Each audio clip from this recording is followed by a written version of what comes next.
ஆண்டவர் இயேசுவில் என் அன்பிற்கினிய சகோதர சகோதரிகளே, உங்கள் அனைவருக்கும் நம்முடைய பாதுகாவலர் கோடி அற்புதரான புனித அந்தோனியருடைய நவநாள் திருப்பலி நல்வாழ்த்துக்களை அன்போடும் மகிழ்ச்சியோடும் தெரிவித்துக் கொள்கின்றோம்.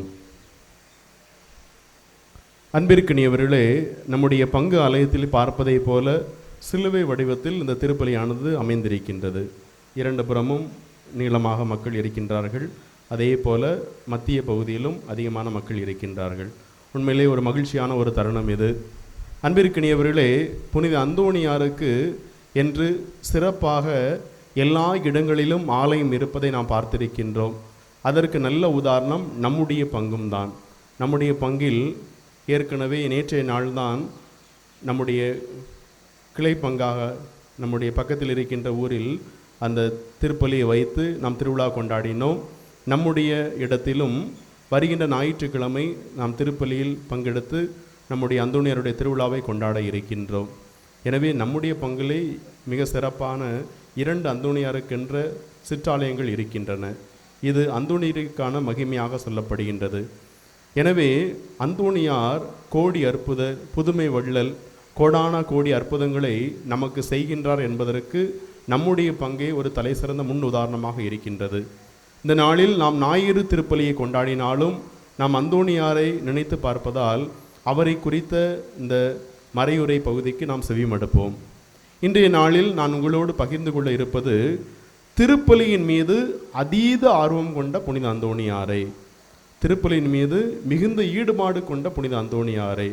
உங்கள் அனைவரையும் பார்க்கின்ற போது நீங்களும் அதே போலதான் திருப்பலியின் மீது மட்டற்ற ஒரு ஆர்வத்தை கொண்டிருக்கின்றீர்கள். இரண்டு புறமும் அதிகமான மக்கள், முன்புறமாக பார்க்கின்ற போதும் அதிகமான மக்கள். எனவே திருப்பலியில் பங்கெடுக்க வேண்டும் என்ற ஆர்வம் நமக்கும் இருக்கின்றது. இதே ஆர்வத்தால் மிக அதிகமாக பற்றி எறிந்தவர் தான் நம்முடைய பாதுகாவலர் கோடி அற்புதரான புனித அந்தோணியார்.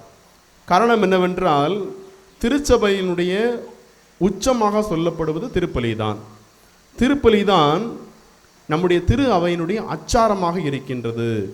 அதன் காரணமாக தான் திரு வழிபாடு என்ற சுற்றேட்டில் 2ஆம் வத்திக்கான் சங்கம் மிக தெளிவாக சொல்கின்றது, திருப்பலி கிறிஸ்துவ வாழ்வினுடைய ஊற்றும் உச்சமுமாக இருக்கின்றது. அப்படி என்றால் இந்த கிறிஸ்துவ வாழ்வினுடைய தொடக்கம் என்பது திருச்சபை இருக்கின்ற திருப்பலி தான். அதே போல இதன் உச்சமாக இருப்பதும் திருப்பலி தான். அதனால்தான் நாம் எந்த திருவருசானங்கள் நாம் பங்கெடுத்தாலும் அது திருப்பலியோடு தான் இணைந்து கொடுக்கப்படுகின்றது. நாம் திருமுழுக்கு பங்கெடுக்கின்றோம், திருப்பலியில்தான் அதை கொடுக்கின்றோம். தொடக்க காலத்தில் எல்லாம் திருமுழுக்கு பெற்றது அந்த உயிர்ப்பு பெருவிழா அன்று கொண்டாடப்படுகின்ற அந்த திருப்பலியில்தான்.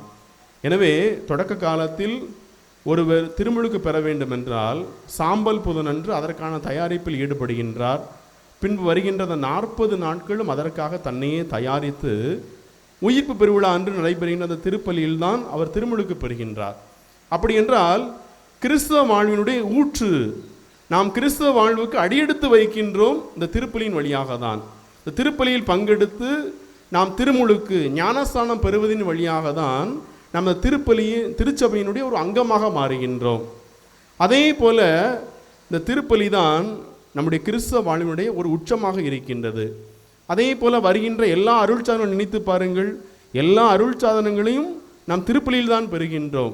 இறுதியில் நாம் பங்கெடுக்கின்ற அந்த இறப்பு கூட திருப்பலியில் தான் நாம் சிறப்பாக ஒரு திருப்பலி வைத்து தான் அவரை நல்லடக்கம் செய்கின்றோம். அப்படி என்றால் இந்த ஒட்டுமொத்த மனித வாழ்க்கை என்பது திருப்பலியில் தொடங்கி திருப்பலியில் முடிகின்றது. அப்படி என்றால் கிறிஸ்தவர்களுக்கு திருப்பலி என்பது எந்த அளவிற்கு முக்கியம், எந்த அளவிற்கு ஒரு ஆழமான ஒரு செய்தியை கொடுக்கிறது என்பதை நாம் அறிந்து கொள்ள வேண்டும். காரணம் என்னவென்றால், திருப்பலி என்பது ஒரு தியாகத்தினுடைய வெளிப்பாடாக இருக்கின்றது. கிறிஸ்து தன்னையே பலியாக கொடுக்கின்றார். தன்னையே பலியாக கொடுத்ததனுடைய வெளிப்பாடாக தான் இந்த அளவுக்கு இதன் ஆர்வத்தை நாம் அதிகமாக காட்ட வேண்டிய கடமை இருக்கின்றது.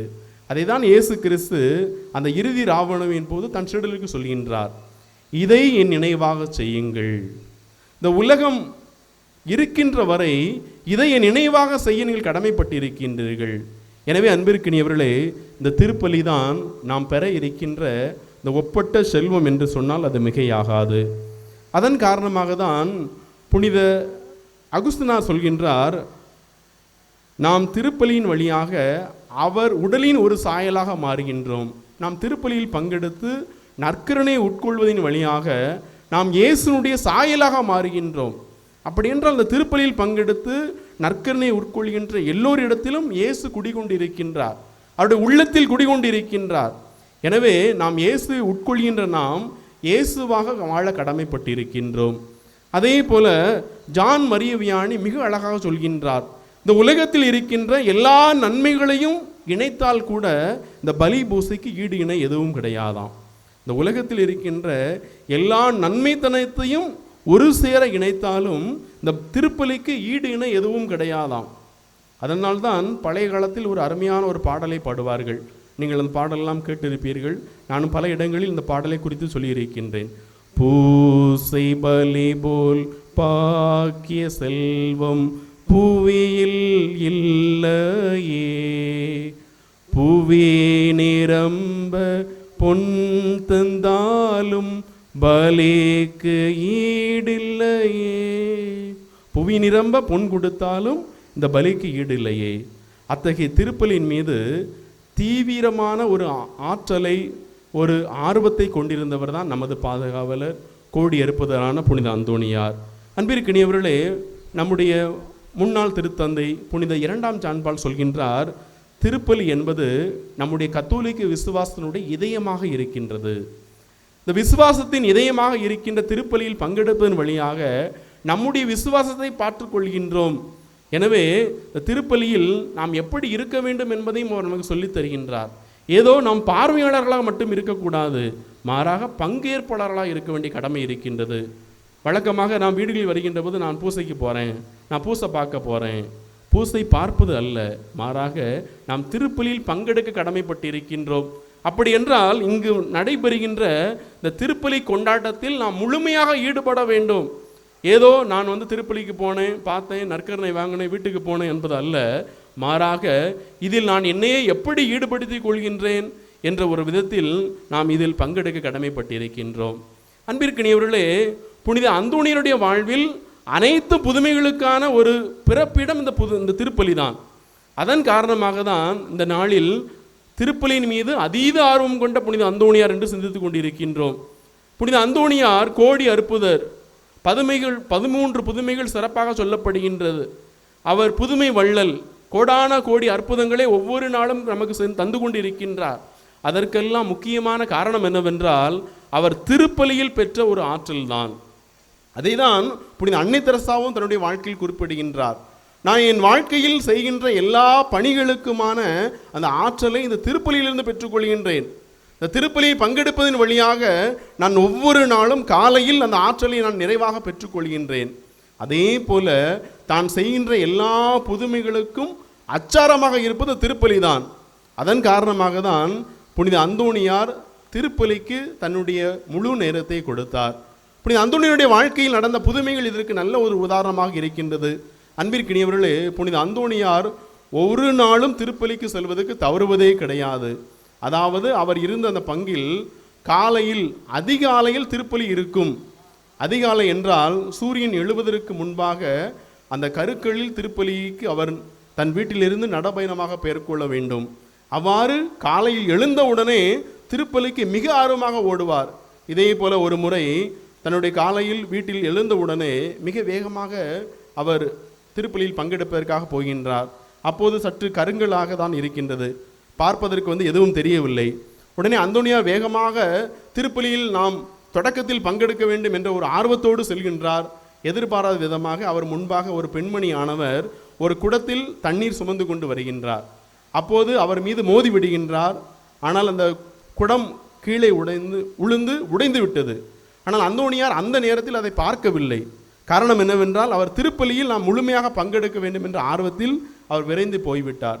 மீண்டும் திருப்பலி முடிந்த பிறகு அப்படியே மீண்டும் அதே பாதையில் வந்து கொண்டிருக்கின்றார். அதே இடத்தில் அந்த பெண்மணி ஆனவர் அழுது கொண்டிருக்கின்றார். என்னுடைய வீட்டு தலைவர் பானை உடைந்தது என்று சொன்னால் அவர் என்னை கடுமையாக நடத்தி கொள்வாரே என்று அழுது கொண்டே இருக்கின்றார்.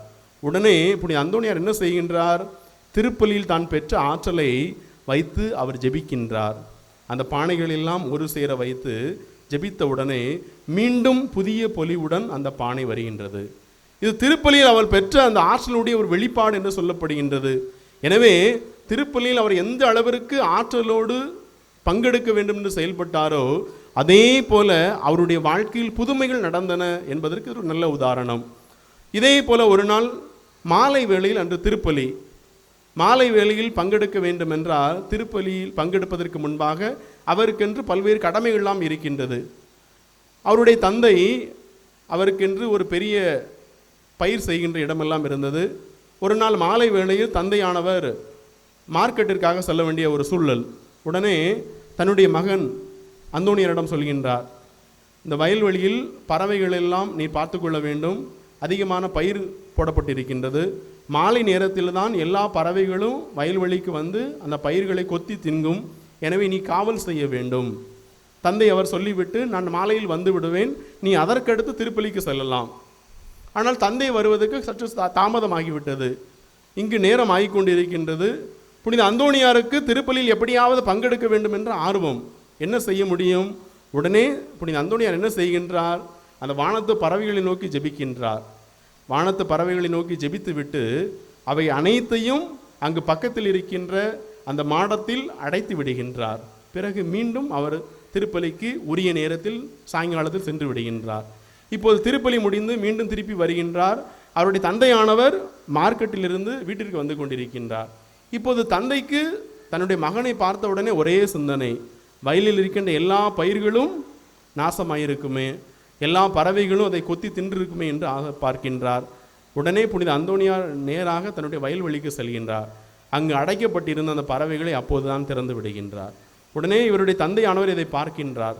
ஓ, அந்தோணியாருடைய புதுமைக்கு அளவே இல்லையே, திருப்பலி அவள் பெற்ற அந்த ஆற்றலின் காரணமாக தான் இந்த புதுமை நடந்ததாக புனித அந்தோணியருடைய வாழ்க்கையில் இது சொல்லப்படுகின்றது.